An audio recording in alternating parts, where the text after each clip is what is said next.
And we are now proceeding with panel number 3. It is now time for us to get back to our journey.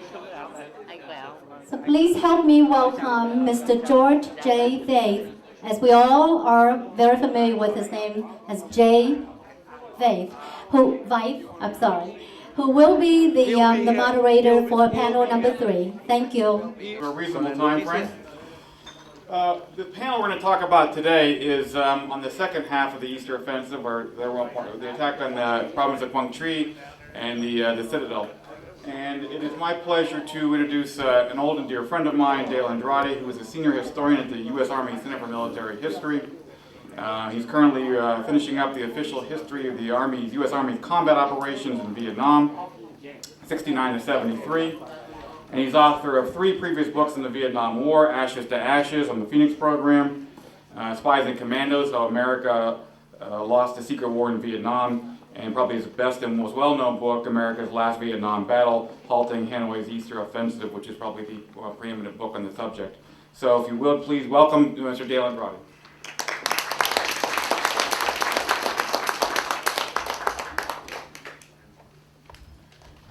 Thank you very much. Try to go through this. It's on. Earlier today, of course, we heard a lot about heroics of the South Vietnamese Army and how well they fought, and especially at An Loc. We see the same thing in Northern I Corps, which I'm talking about. Unfortunately, I'll be talking about the first part of the battle, which is when they lost, and then my other 2 colleagues over here will do the happier story as they retook Quang Tri. Now, when the North Vietnamese first planned their 1972 offensive, I think they hoped to take as much South Vietnamese territory as possible. That was the main plan. And they knew that their best chance of doing that was in the northernmost part of the country, which is Northern I Corps, also called Military Region 1.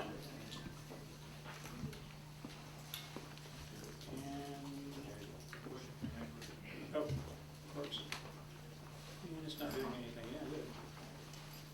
It's on.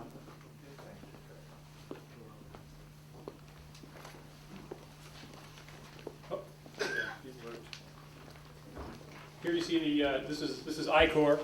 The one I'll be talking about is the northernmost of those provinces, with its Quang Tri province up against the DMZ, or demilitarized zone. Now the main reason I think that North Vietnamese picked this as their main emphasis of the Easter Offensive is because of the way it lies. It's just south of the DMZ. Logistics in Laos and North Vietnam are right next door. Logistics lines are quite a bit shorter. It's just much easier for them to do that. Conflict there was so prevalent during the period before 1972, the South Vietnamese calls it the blazing front line. Now, Hanoi's main target for this offensive is going to be the northern part of I Corps, as I said, Quang Tri. They want to hopefully take Quang Tri City, which they do succeed in doing. Quang Tri is about 4,700 square kilometers with about 500,000 people, not terribly highly populated. Most of them live along the coast or on the fertile Piedmont, and then the rest of it is mountains and foothills and relatively unpopulated. There are 2 major roads that bisect the province: Highway 1 running north to south, and Highway 9 running east to west, just below the Muyong River and into the town of Dong Ha. In early 1972, North Vietnam had 3 divisions and 11 independent regiments inside I Corps or poised over the border in Laos or north of the DMZ. First is the People's Army of Vietnam, or PAVN 308th Division, which is just on the DMZ, over the DMZ, and the 308th Division is perched above the DMZ as well, with the 304th PAVN Division over near Laos. Both of these units fall under the command of North Vietnam's B5 Front, which controls a slightly different way than the South Vietnamese. They have the area immediately north of the DMZ and immediately south of the DMZ is all part of that command. Now, while the North Vietnamese, I think, were uniformly strong in and around I Corps, for the Allies, the situation changed since 1967 and 68.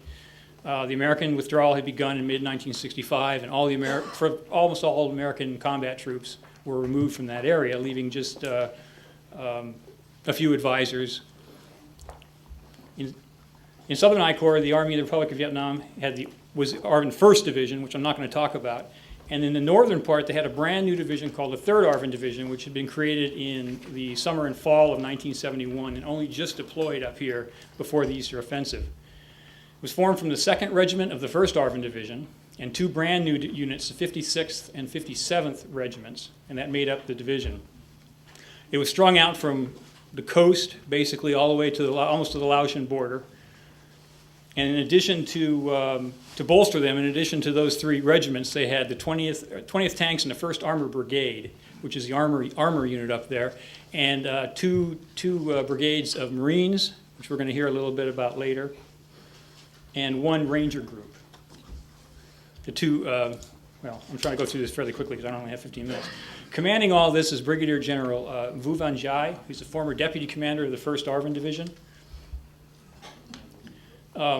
Before the fights, Jai had spent most of his time deploying those forces and trying to get them into some kind of shape. As I said, they had only just deployed in October. He put the 56th and 57th Regiments just above the Muyang River. Let me go to the next slide right now. Just above the Muyang River, which you see cutting across towards Dong Ha. And he kept the 2nd Regiment just below it. Okay. This is the Muyang River right here. As early as January 1972, intelligence made it clear that North Vietnamese intended to launch this offensive, and everybody knew pretty clearly it was going to happen in northern I Corps. Still, when the attack came on the morning of 30 March of 1972, it came as a bit of a surprise, mostly because some of the North Vietnamese forces attacked across the DMZ, something they had never done before. But I think the initial thrust, even though this was a surprise, the initial thrust really came from the west. If you count the PAVN units, you can see that most of them are on the west and not in the north. And all that stood in their way there was a series of Marine Corps bases, Vietnamese Marine Corps bases along here. Sarge, Nui Ba Ho are 2 of the main ones. They're both manned by the 4th Battalion of the 147th Marine Brigade. And they were hit on about beginning in the morning of the 30th, and by even though they held out bravely, by noon that day it was pretty clear that they had to evacuate.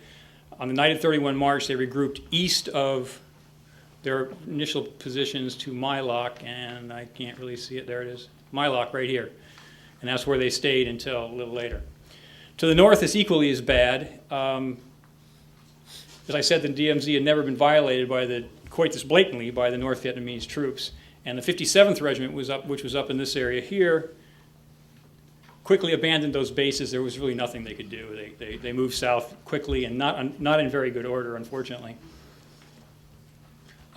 Colonel Donald Metcalf, who's the senior American advisor, suggested to GI that they withdraw to the south side of the Muyang River, which is much more defensible and probably where they should have been in the first place. And he agreed. At 1800 on the 1st of April, the division commander orders all his troops to reorganize south of that line. And here you see the new line. Below the river, down here, with the Marines in the west again, and the Army up along here. By the morning of the 2nd of April, the South Vietnamese and American advisors were drawn up in that defensive perimeter from My Loc to Camp Carroll, right here. For the enemy, the clearest line of attack now is down Highway 1. The bridge, right here. The bridge spanning the river at Dong Ha is right across here. And it's an obvious objective. And if they could get across it, Quang Tri City would be open for the taking. But they also realized, I think, pretty clearly that this could easily happen. They could either be stopped at the bridge, or the bridge could be blown up, and they'd have a difficult time getting across. So in my opinion, the North Vietnamese didn't try very hard to get across there. Once they met resistance, they moved on. On the south bank of Dong Ha is the 258th Marine Brigade, and they received word to closely defend the bridge at Dong Ha. And when enemy armor started moving south, they headed up to the south side of the bridge. The first tanks appear that morning, but the few Marines with anti-tank weapons hold them at bay, and by 1100, South Vietnamese armor from the 20th Tank Regiment, which is really more like a battalion, shows up and engages the tanks, and they drive them off. One of the Marine advisors, Captain John Ripley, sets a series of explosives under the Dong Ha Bridge, and they blow the southern span. But what happened next is a little unclear. The Marines say that Ripley's explosives actually blew the bridge, but Army records seem to show that they didn't detonate. and airstrikes later blew the bridge that afternoon. But whatever the case, we can get into a big controversy. Whatever the case is, the combination of well-defended bridge and the South Vietnamese armory that showed up convinced the North Vietnamese to move off to the west. And I've always argued that the centerpiece of the North Vietnamese attack is really from the west anyway, from the very beginning, and that they really are after Camp Carroll. This is their main objective. By April 2nd, that base is the crux of the South Vietnamese defense, and its capture would both weaken the northern and western lines. In addition to the better part of 2 infantry battalions there, Camp Carroll also contains the only 175 millimeter battery north of Hue. Easter Sunday on 2 April, the 24th Pavan Regiment hurls itself at the base. Lieutenant Colonel Pham Van Dinh, the 56th Regiment commander, fought back quite feebly, really, and he spent most of the time huddled with his officers in the command bunker, and we found out why a little while later. Around noon, he emerged from his bunker to announce to his American advisor, Colonel William Camper, that he decided to surrender. This despite the fact that at this point, the base had not really been threatened and it was not in real danger. So Camper and his assistant, Major Joseph Brown, decided their obligation as advisors at this point was over, and they sneaked through the tightening enemy perimeter and made their way to escape. And at 15:30 that afternoon, Camp Carroll surrenders. Now, the loss of Camp Carroll is the beginning of the end for the South Vietnamese defense of Quang Tri. The 147th Marine Brigade at My Loc is 2 miles to the south, and they had to also be evacuated because now they're out on a limb. And the way to Quang Tri province is pretty clearly open now from the west. But for 2 weeks after this, the North Vietnamese don't advance very far, probably because their supply lines are running a little thin. On the 12th of April, intelligence picks up movement of the 203rd Pavan Tank Regiment, and they're moving from Laos along towards Highway 9, right over here. The South Vietnamese commander, Lieutenant General Nguyen Xuan Lam, intends to launch a massive counterattack at this point to drive the North Vietnamese all the way back up to the DMZ and back into Laos. But the U.S. advisors in Jai tell him that's probably not going to happen. Let's not do it. Let's do something less ambitious. So Lam finally decides on a limited counteroffensive that they call Operation Quang Trung 729, which is aimed at recapturing the high ground near My Loc and Camp Carroll. But unfortunately, it sputters and only moves a couple of miles.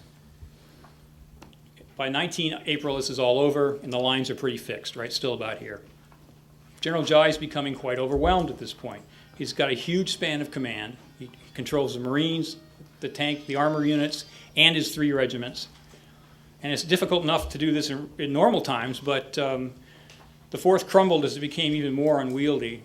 He was also constantly being second-guessed by General Lam, who issued parallel orders to the Marine units in Quang Tri as well as to the ARVN units. And he did not ever visit the front lines. Instead, he just left Jai with all the responsibility but very little of the authority. By the morning of the 27th, the situation is dire for the South Vietnamese. Enemy forces are moving east along Highway 9 to Dong Ha, and they punched through the South Vietnamese Rangers and armor and made it to that junction of Route 9 and Route 1 right here. The 2nd and 57th ARVN regiments were also broken at this time. By evening, all friendly units were falling back on Quang Tri, harried by North Vietnamese artillery, which really started opening up again, and fired some 14,000 rounds on the town and surrounding area over the course of the 27th and the 28th of April. So all that remains now is for the enemy to tighten the noose, and this shows how they do it gradually over the days until there's a very small perimeter around the city itself. Now, Quang Tri sits on the south bank of the Tak Han River, and the main military base, however, is on the north side of the Tak Han River. It's called I-2, and I think it's up here somewhere. Anyways, it's just, you'll see it later, but it's just on the north side of the river. So that makes it very difficult to defend, and the ARVN forces are very precariously split by this river now. So that morning, General Jai calls a meeting of his officers, and he announced a new plan. All the troops are supposed to go south of Quang Tri and take up positions at My Chang, which is about 12 miles to the south, at the southern end of another confluence of small rivers. Hopefully that would allow them a little bit more breathing space. Now, the crux of this plan involves the Marines. The 147th Brigade, which is now at I-2, just north of the Tak Han River, is supposed to fall back and fight a rearguard action as the rest of the units move south, and then the Marines would follow behind them to My Chang. But considering that Jai had such a difficult time moving his forces when the North Vietnamese weren't right on top of him, it was impossible to get it done this time. But it might have succeeded, except for General Lam that night intervened. A few hours before the move was to begin, he calls up to the units and tells them to hold at all costs. Confusion sets in. They don't know who to listen to now, the division commander or the corps commander. And what little cohesion they had disintegrated completely. While the defenders mill about, the enemy is still closing in on Quang Tri. And the very next day, under the guns of the advancing North Vietnamese U.S. Army 3rd Division Advisory Team 155, is helicopter out of I-2 base with General Jai and his staff. So now the 3rd Division is officerless, or at least high commandless. And as they fly away, they can see the very first of the North Vietnamese tanks coming into the city. And so it's all over for Quang Tri. Quang Tri's fallen, and somebody had to pay the price. General Jai was sacked, and he was in prison for his failure, which I believe was unfair, and I think a lot of the military U.S. officers and South Vietnamese at this time also thought as well. He'd done his best in the face of some very overwhelming odds, both from his own, and the enemy and his superior officers did not help any. The defense of Quang Tri may have been doomed from the very beginning, but General Lam's interference, I think, was the final touch. With prompting from MACV Commander General Creighton Abrams, South Vietnamese President Nguyen Van Thu at that time on the 10th of May relieved the I Corps commander of his command and put in place Lieutenant General Ngo Quang Trong, who is one of the best of South Vietnam's generals. So Quang Tri is lost, and the South Vietnamese forces in Northern I Corps are in bad shape.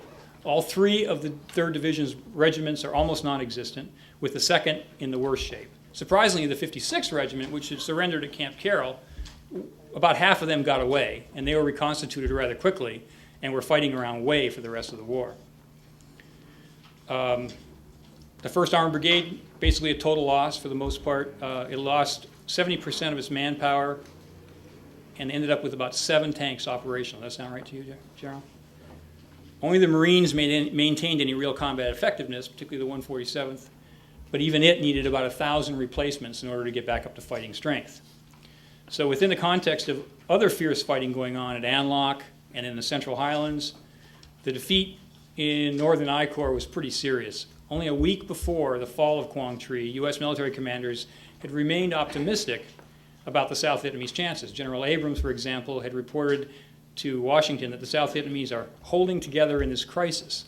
But at 1 May, with the fall of Quang Tri, which he did not expect, he told Washington that the South Vietnamese leadership has begun to bend and in some cases break, and that the armed forces were losing their will and cannot be depended on to take the necessary measures to stand and fight. Well, they did, as it turned out, but it didn't look very good during those days. So in the face of this dreary assessment, which I will leave you with, General Trong, the new I Corps commander, faced a long road towards recapturing the lost ground, which is what our other 2 people will talk about. Thank you.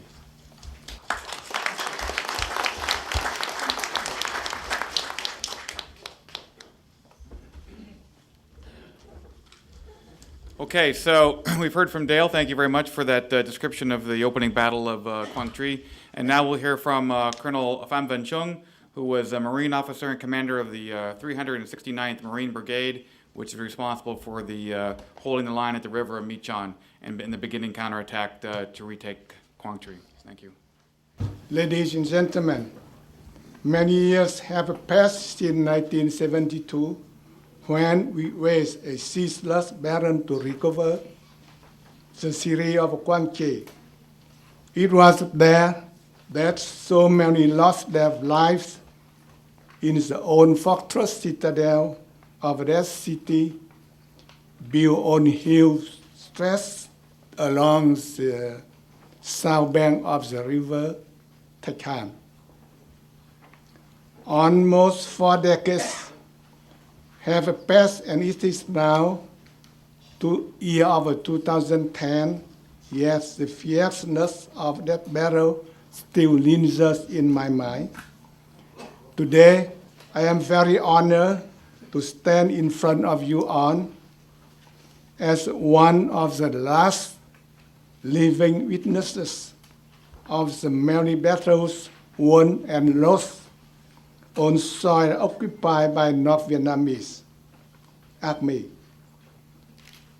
It is with great pride and perhaps great sadness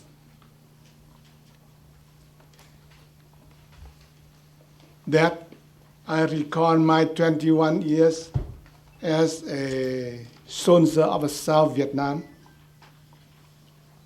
And in those 2 decades of warfare, today I met an occasion to give a brief narration about a period of combat that lasted 5 months in a narrow sliver of land on which and for which more than 20,000 lives were lost from both sides. The average age of the South Vietnamese soldier was 21. In compare with those of the North Vietnamese, average of which was 18. There may even have been many soldiers aged as young as 15, 16, or 17. Now today I would like to sketch it out as follows. Ladies and gentlemen, the Vietnamization plan has already completed. ARVN was only given 5 supports from U.S. Air Force and Navy. The communists initiated a campaign named Nguyen Huế.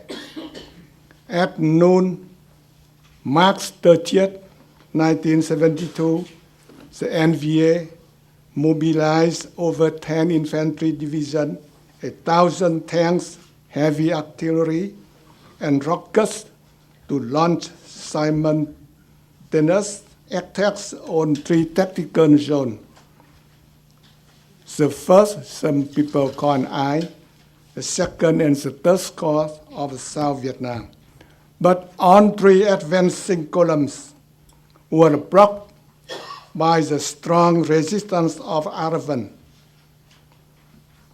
About the I Corps, at the beginning, the NVA sent 5 infantry divisions, 2 armor regiments, 2 artillery regiments, 1 anti-aircraft regiment, and other units from B5 front.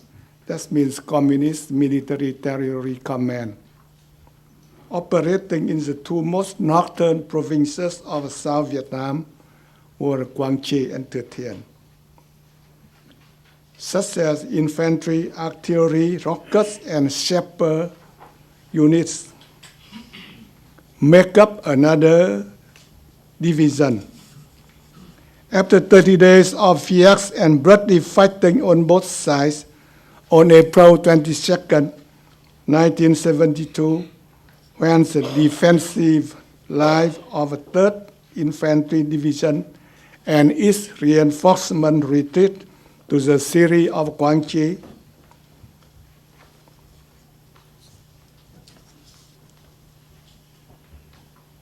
and then, as the morning of the 2nd of May 1972, they also forcibly fed Quang Tri city to the south in maintaining their own forces for a counterattack later. With this in mind, the NVA could not resist pursuing the 3rd Infantry Division. The area responsibility of the 369 Brigade was now pressed hard from the north. The tactical area of responsibility of 369 Brigade was the district of Hai Long, southwest of the city of Quang Tri. Facing imminent danger situation, the subordinate units of the 369 Brigade start to execute the preplanned defense line. The 2nd, the 5th, and the 9th battalions managed to retreat to the south bank of the My Chanh River. They crossed the My Chanh River 5 hours later. A platoon of combat engineers was ordered to destroy the My Chanh Bridge. The struggle on the night of the 2nd of May was a matter of life and death. It was a sleepless night, wet of blood, sweat, and tears, as finally we strove to complete the defense line in readiness for the confrontation. Our very survival depended on how quickly we deploy. On the 3rd of May 1972, in the early morning, USMC Major Robert Sheridan, advisor of the 369 Marine Brigade, with a serious expression in his face, addressed the brigade commander, "Sir, everybody else has retreated to the south. What do you think about our brigade?" Answer, "We will not be moving anywhere. We will stop the enemy right here. And with the help of your 5 support, not a single NVA soldier will cross the river. Sir, take heart, as you are the man with the strongest firepower behind you in this area today." What do you mean? "I have received orders that you are to have at your disposal on 30 sorties of B-52 Stratofortress, the tactical aircraft and naval gunfire from 7th Fleet, air support from air bases in Da Nang and Thailand. All you have to do is tell us where you want to strike." It was at the Mỹ Chánh River that the greatest and most momentous battle took place. Cited below is an excerpt from the report sent to USMC headquarters regarding the 369 Brigade's activities, written by Major Robert Sheridan, the American Brigade advisor. The 369 Brigade did not allow any to stay in a place longer than 36 hours. In the month of April, we moved the position of the brigade headquarters 21 times. Bob Sheridan's account of the shelling also read, "The enemy opens the most devastating artillery barrage that the brigade had never received. We thought the whole world was falling apart.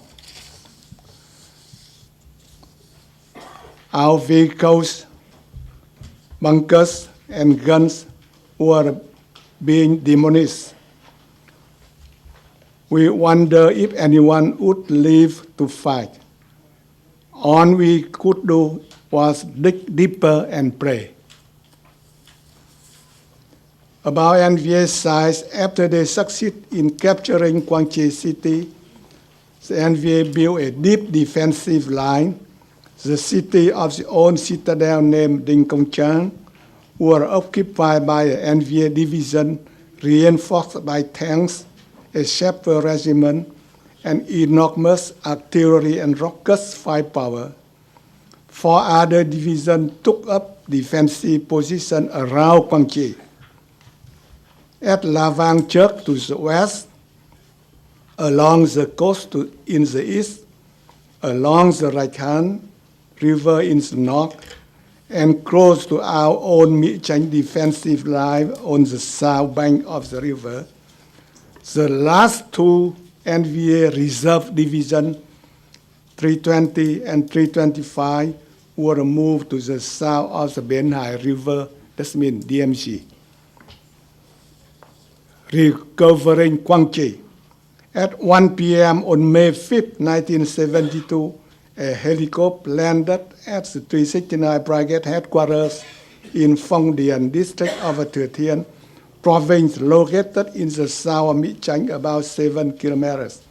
A surprise visit by Lieutenant General Ngô Quang Trường, who was just assigned by the President Thieu to replace Lieutenant General Hoàng Xuân Lam as a First Corps commander. At that time, Major General Hinh was present with General Trường. So on 28th of June at 7 a.m., Arvin Fox advanced from the line of departure, the Mi-Chang, toward Guangxi City. The Airborne Division, reinforced by Armor Brigade and Ranger groups, moved up north along the National Route Number 1. There the TAOR attended left to the far west.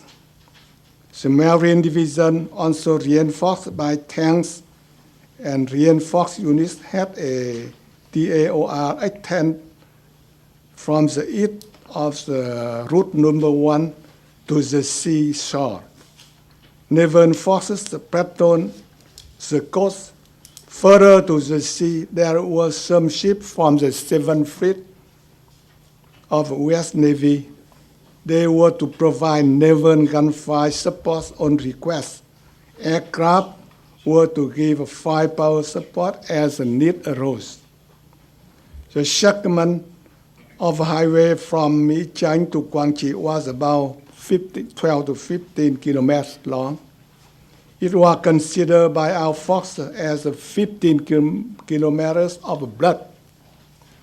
The NVA had built strongholds and fortified bunkers rigged with bobby straps, surrounded by minefields.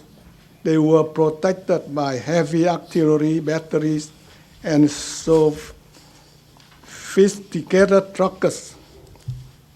The airborne unit had to destroy these strong points and bunkers to advance.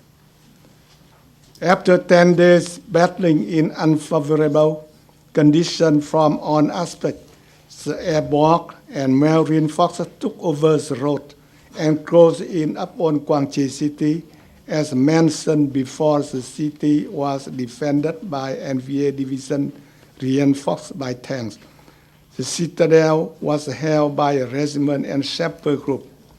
Within the vicinity of Guangxi City, the enemy stronghold was much denser. The Arvin had to fight hard every inch of the way. They had to resort to hand-to-hand combat, bayonets and hand grenades to gain ground. Advancing unit would gain about 100 meters only to be driven back, and they still advanced, and still the enemy resisted. It was a deadly tug of war that went on for days. Around-the-clock attacks were launched by both sides. Enemy tried to defend their position at all costs. They were reinforced by relief troops by crossing Raihan River at night, as well as at daytime in their occupying units. The attack on the own citadel was prolonged throughout August 1972, while the Paris peace talk continued day after day. Each side of the talk, participants were waiting for their own good news from the battleground. Until the beginning of September 1972, the North Vietnamese communists continued to send their troops crossing Raihan River to reinforce their occupation, while President Nguyen Van Thieu gave us the orders to gain Guangxi as soon as possible. That was considered the last town to be occupied by Viet Cong, that in South Vietnam. Seen from a distance, the sky above Guangxi was filled with dust and smoke. The noise of bombardments, shelling, and gunfire created a fearsome thunder. It was as if Guangxi was shaking from a grave earthquake. The ground literally shook beneath our feet. Battle of Guangxi has been ranked as one of the world's most ferocious and most bloody confrontation. Professional military critics go so far as to say that the ferocity of the battle was indescribable.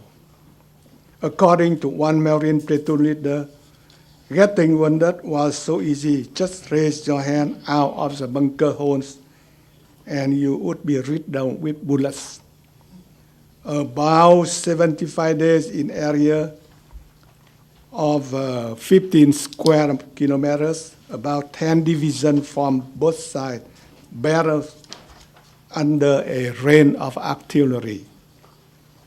To win the battle, the attacking force usually has to be 3 to 5 times the size of a defending army. But at Guangxi, the enemy defending outnumbered our attacking force 4 to 1 and 4 times as power. It was a miracle that we won. We had placed honor before on, that we enjoy a psychological advantage. As Baron was being fought, the war was closely read. After Guangxi's Aravan was considered one of the best army in the world. At 12:45 p.m. on 15th of September 1972, the Marine Corps completed their mission. They recaptured their own citadel, the last target of the Guangxi battle. 2 small yellow flag-carrying 3 red tries were raised by the frontline units of the 259 and 147 Marine Brigade. They flew proudly on either side of the main gate. Guangxi lay in ruins. Not a single inch of ground lay unfurrowed by shell of bombs and bombs. Everything was scarce, and most of the city lay under rubble. The official flag-raising ceremony took place on September 16, 1972, witnessed by Marines whose eyes brimmed with tears. Guangxi was finally there. Aftermath of the Battle of Guangxi, congratulatory telegrams and letters from famous generals of the Allied nations poured into Vietnam. The President, the Senate, and the Congress of the Republic of Vietnam held a joint session to inform the people of the victory. Guangxi was to the Aravan that Hiroshima to the U.S. Marines. The fame of the battle surpassed the limitation of the war fought to endure freedom of the South. In the day following the victory, several military delegations came to study the lesson of the battlefield. Among them was the French delegation led by General Van Wissem. After listening to the number of casualties on both sides and standing in the midst of a rubble, the seasoned French general fully appreciated the ferocity of the battle. He stood right up and raised his hand in a military salute and said, "I admire Brigadier General Lund and all ranks of the Vietnamese Marine. This from the man they call the Great Tiger of the North Vietnam, back when the French and Viet were at war from 1945 to 1954. He continued, the generation to come cannot mention Guangxi without recalling you and your Marines. The Marine and you carry out your duty and achieve your goal beautifully. North Vietnam could not achieve to the political objective as international promises and was dealt a painful defeat in the summer of 1972.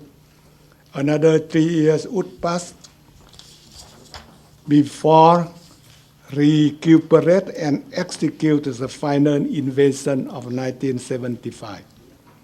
Although I hope my retelling of the heroic efforts of the South Vietnamese forces to regain Guangxi has brought to life one more that epic battle.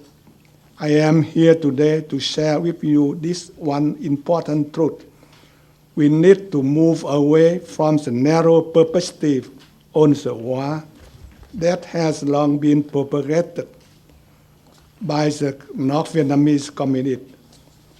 We should not view the Vietnam War as an American war of aggression, or was a war the noble communists fought against American and the corrupted South. Such anti-war propaganda and half-truths are simply lies that has been used to paint the South Vietnamese people and Aravan in a negative light. I have also. The displaced people of South, and I was one of them, only ask that you try to maintain a balanced view of this conflict that has shaped on of our life. For now, North Vietnam may be considered the winning side in the view of a short-sighted and self-serving historians, but time will tell. It always does. One more. And we have some more.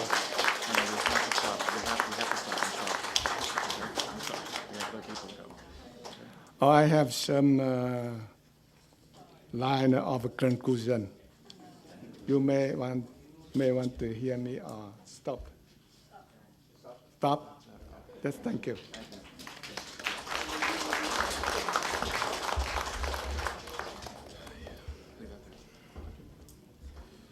Okay, we heard from Colonel Chung, who described the Marines holding the line at the Mekong River, and with the stabilization at An Loc, the South Vietnamese Joint General Staff and President Tu were able to shift the airborne division from there up north to Quang Tri to help with the counterattack. And to discuss that first initial counterattack to take Quang Tri is former Dai Huy Nguyen Viet, who was a company commander in the 5th Airborne Battalion, who was under the command of Lieutenant Colonel Bui Quinn, who you saw earlier. Please welcome Captain Nguyen. Thank you. Good afternoon, ladies and gentlemen. Thank you for keeping awake during my presentation, okay? I'm just presenting you a corner of the biggest battle of ARVN, which is the counteroffensive for Quang Tri in 1972, in which my battalion, the 5th Airborne Battalion, took part in the attack into the citadel. This is an interpretation or a retelling of the post-action report of former Major Bui Quinn, who is the Airborne Brigade Executive Officer. And at the theater, he was the 5th Airborne Battalion XO at the theater. So I will have to run through the battles in 20 minutes, right? 15. And make sure you keep it 15, okay? Okay. I'd like to repeat the correlation.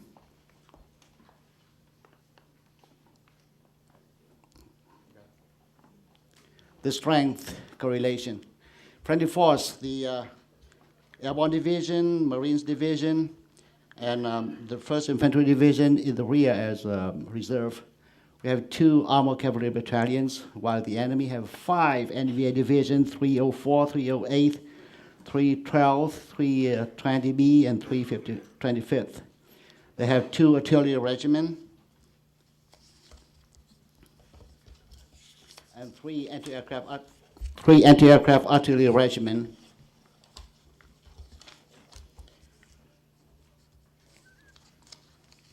The artillery regiment make use of all new thing. The regiment 164 then and 45th with 100 millimeters, 85 millimeters, and 130 millimeters howitzers and cannons. They have 3 anti-aircraft artillery regiments, 2 tanks regiment. The artillery regiment made use of the first time all the new weapons.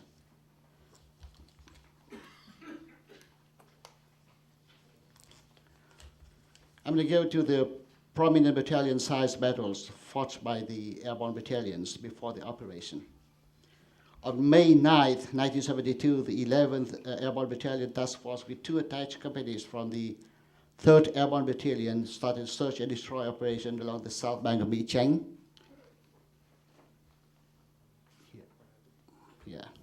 South bank of Mỹ Chánh to the west.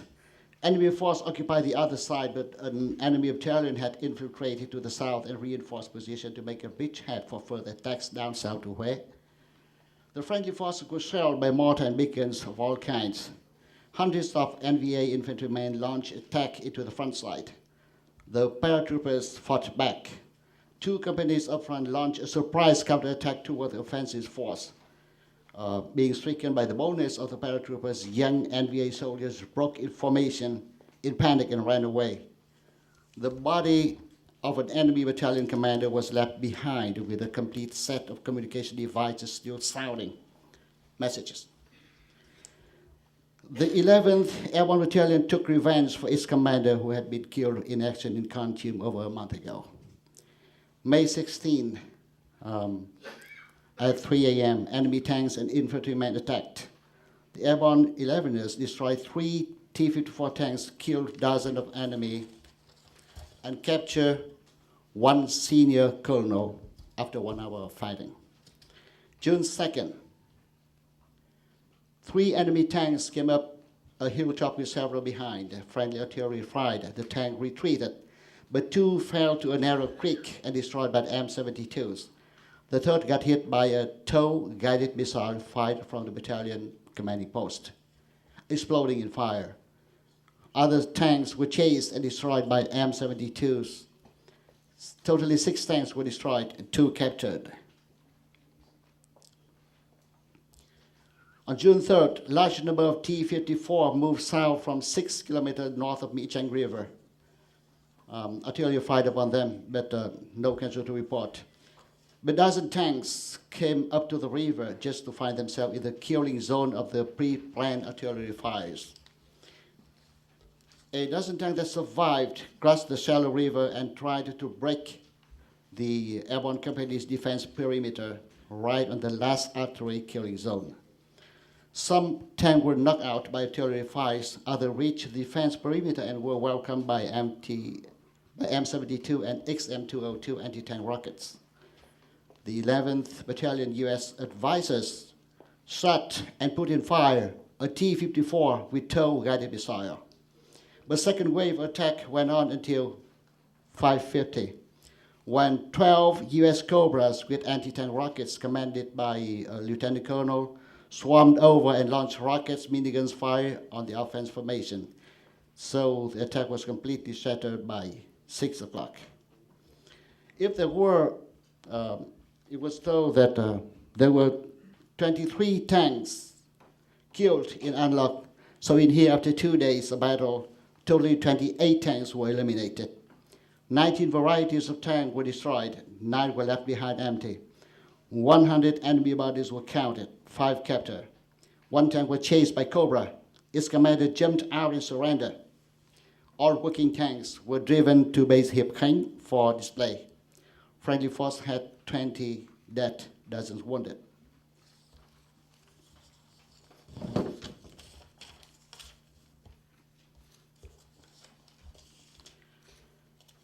The Lamson 72 operation to liberate Quảng Trị and Đông Hà, D-2 and D-1 days.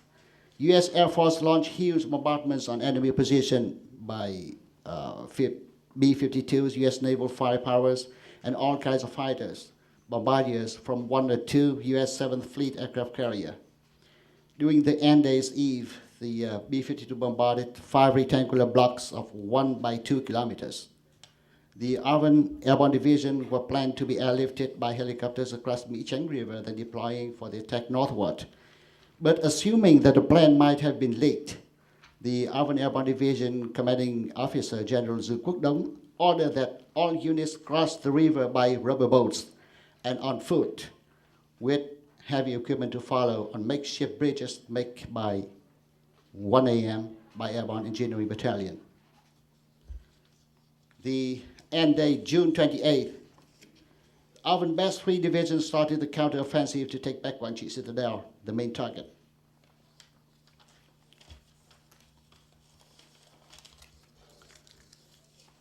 My battalion, the 5th Airborne Battalion, engaged in battle. The 5th Airborne Battalion were airlifted from Saigon to Hue City by C-130s on June 20th, 1972, after 2 months fighting to protect successfully An Loc City of Binh Long Province in the south, as you have heard. July 5 to July 8, 1972, the 5th Airborne Battalion moved to La Vang Church,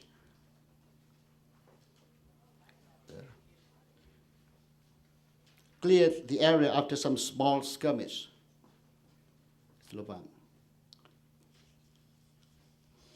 The battalion searched to the west, found dozen enemy bodies killed by air power, taking 2 37mm anti-aircrafts. The 5th Battalion was ready for attacking New Hamlet, but the plan was changed by the next day. July 9th, the 5th Battalion was ordered to attack the main target, the Quang Tri Citadel, from the east, when the 7th and 11th Airborne Battalion attacked from the south and lured enemy's attention. The 5th Battalion departed along Highway 1 from around 5 kilometers south of Citadel.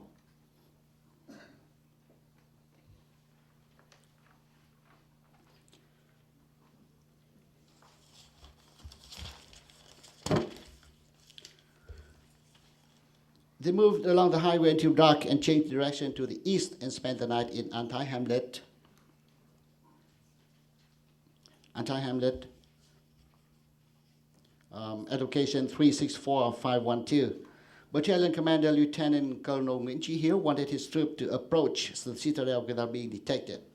The Deputy Commander, Major Bùi Quyến, suggested making a wide curve along the hamlets on the east to hide the troop. July 10th, the fighters depart from An Thai and reach Nhung River south bank, targeted Cham Li hamlet.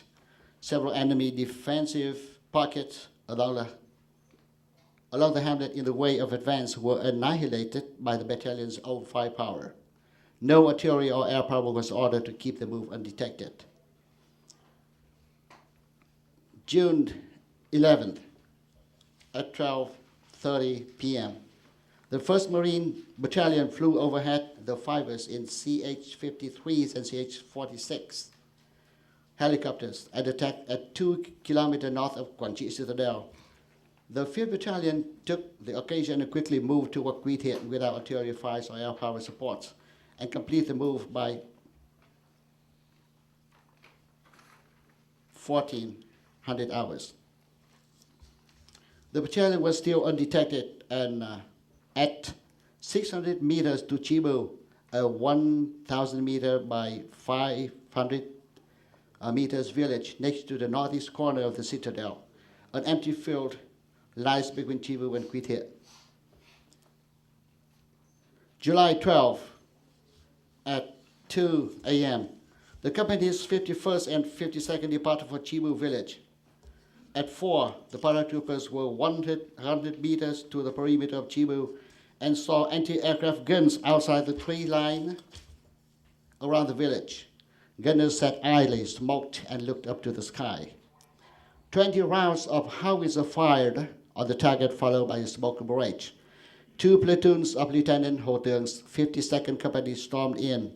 The NDVA soldiers ran for their lives, left behind 6 bodies and 1 anti-aircraft gun, 182mm mortar, and dozen rifles.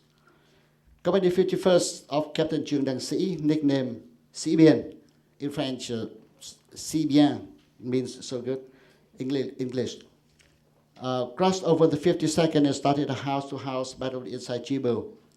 51st and 52nd moved forward in asymmetrical parallel formation.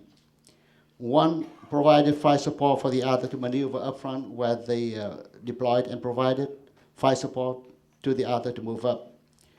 I led 2 51st platoons up front, forward through the village under heavy fire of all kinds of enemy mortars, howitzer, and cannons.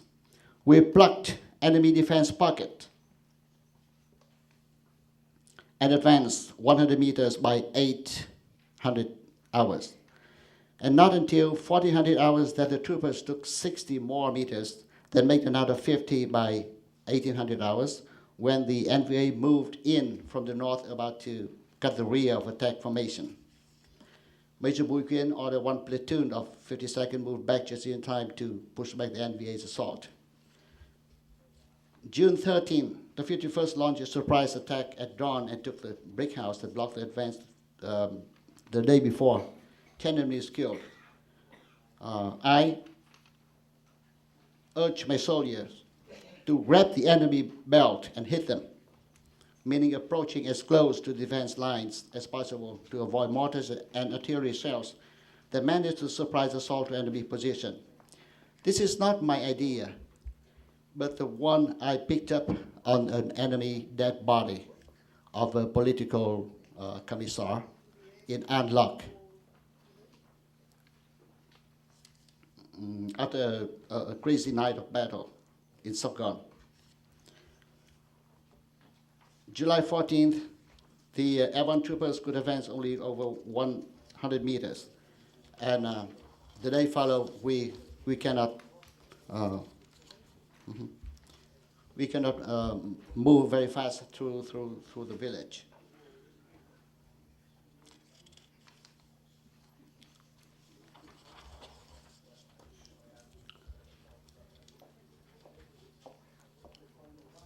July 25th, at 400 hours, all the troopers in front. July 24th, at 100 hours, the airborne ranger reckon reported it's a 2-meter deep, 20-meter wide dike to the concertina booby trap at the wall foot. Enemies were deployed very thick on the north side, no way for infiltration. The 51st and 52nd attacked the NVA defense pocket, one after another to wall foot.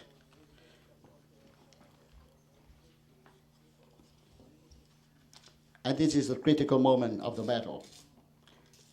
At 800 hours, the brigade commanding officer ordered Bui Quyen to call upon volunteers for a death-braving commando team to infiltrate into the target, raising a Republic of Vietnam national flag on the wall top and stayed to be a bridgehead for the 51st and 52nd troopers to climb up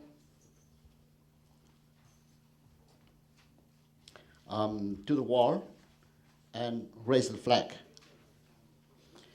CBN reported a team of 8 volunteers were ready at 2200 hours under the command of Corporal Chen Tâm and guided way by First Private Ho Khang, who was born in Chibu, and he knew by heart all corners of the village. Khang even asked to bear the flag in his chest to raise it on the wall top. 2400 hours, the team operator, First Private Ho, called under his breath, saying that they were crawling one by one through a sewer under the wall. July 25th, at 400 hours. All the troopers in the front suddenly heard Ho Khang's loud voice. Long lives the Republic of Vietnam. Nhảy dù cố gắng. Some saw the flag raised up on the pole on the wall top in the light of firearms, along with sounds of shooting M16, AK-47s, B-40s, B-41s, and a 12.8 millimeter machine gun. Then everything fell back to silence. The flag disappeared. No more communication from the death-braving team. In the morning, only 2 of them returned with wounds. 700 hours. The Airborne Ranger Commander Major Châu Văn Tài coordinated with Quyen and launched 8 recon teams to infiltrate the citadel from the direction of Hamlet Hạnh Hoa Thôn with plenty of NVA soldiers, but he failed. No team could get in the citadel.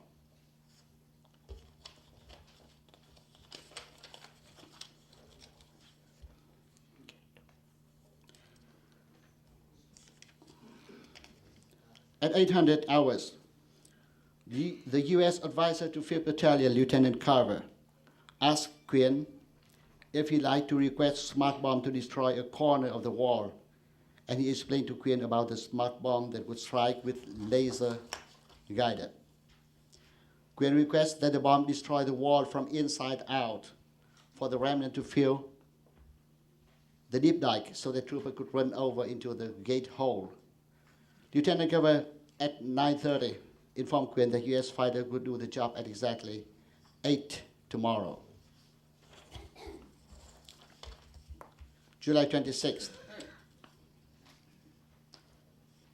At 800 hours exactly, a huge blast, certainly thunder, shaking ground, and ruined brown brick collapsed onto the 20-meter wide dike, and 2-meter diameter hole appeared on the wall as in a miracle.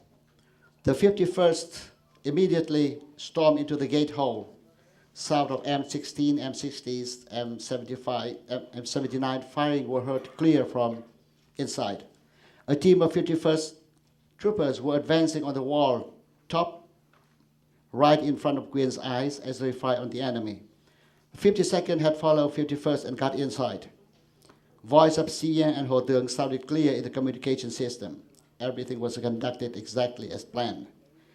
2 VNAF A-37s were diving and dropped 2 passive bombs. CBN was heard in the land-to-air two-way communication device asking for more bombs on the Citadel flagpole area where an enemy machine gun still fired and blocked his 51st advance. The bomb hit exactly at the flagpole. Smoke rose up in the air. CBN called Ho Tuong to spread out and storm toward the enemy position. Lieutenant Carver said to Quinn 2 U.S. Phantoms were on the theater and asked if Quinn wanted to use them. Quinn said, okay, and informed CBN. CBN requested the fighters to hit right on the smoke at the flagpole to destroy the fortified position with last of enemies still hanging in there. Lieutenant Carver ordered the strike as such. One fighter immediately dived down and the bomb explosion thundered deafeningly inside. Suddenly, in the communication system, CBN shouted, check fire, check fire. It hit my kids, it hit my kids. Quinn shouted to Carver to stop the bombing. Carver was taken aback, totally bewildered, and said the pilot said yellow smoke was seen from the target. The cause of the catastrophe was that the smoke from the Ute bombing by the VNAF A-37s had been blown over the head of the 2 advancing companies where the Phantoms aimed at it and dropped bombs exactly on them. So the 2 airborne companies retreated out of the Citadel. And Quinn received the order from the 5th Battalion from the brigade is to hand over the theater to 3rd Marine Battalion before 6,000 hours, July 27, 1972. The 51st and the 52nd were totally depleted. And finally, the Arvan heroes in green berets made history, raising the Vietnamese yellow national flag on the wall that imbrued with blood of numerous red beret heroic combatants. They had sacrificed themselves for the good cause of freedom and democracy for their homeland.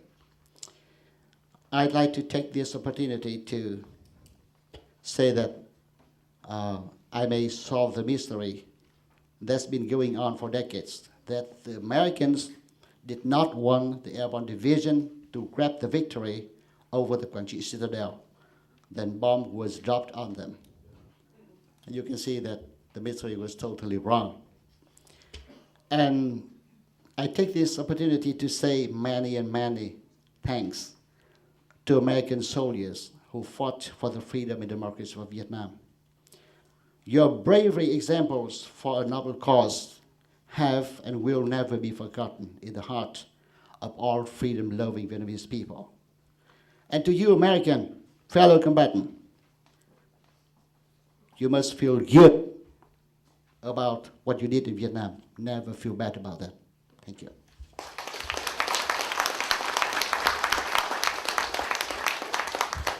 All right, we're running a little bit late on time here. The last person is the commentator for the panel, my dear friend Win Ki Fong, who's written several books on the war and has just recently published an encyclopedia. He's also translated 2 of the intergeneral monographs, General Cao Van Vien's Final Collapse and General Hin's Lam Son 719 in Vietnamese, excuse me.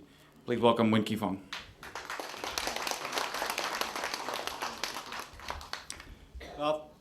Good afternoon, ladies and gentlemen. First, I'd like to thank the organizer for having me here. Second, I'd like to thank the presentation from these gentlemen right here. They did a good job. So good that there ain't nothing left for me to comment on. But I do have a few numbers for you to realize the ferocity of the 1972 offensive. In 1967, the South Vietnamese sustained 14,000 dead. That's 67. In 68, that's the year of offensive, we have 26,000 killed in action. That big. But the mother of all big number didn't come until 1972, when the South Vietnamese sustained 42,000 dead of that year. That's a big number. That's a lot of body to be buried. When the Marine completed the mission, they took the citadel, the old citadel. It's got them 3,000 killed in action and almost 9,000 wounded.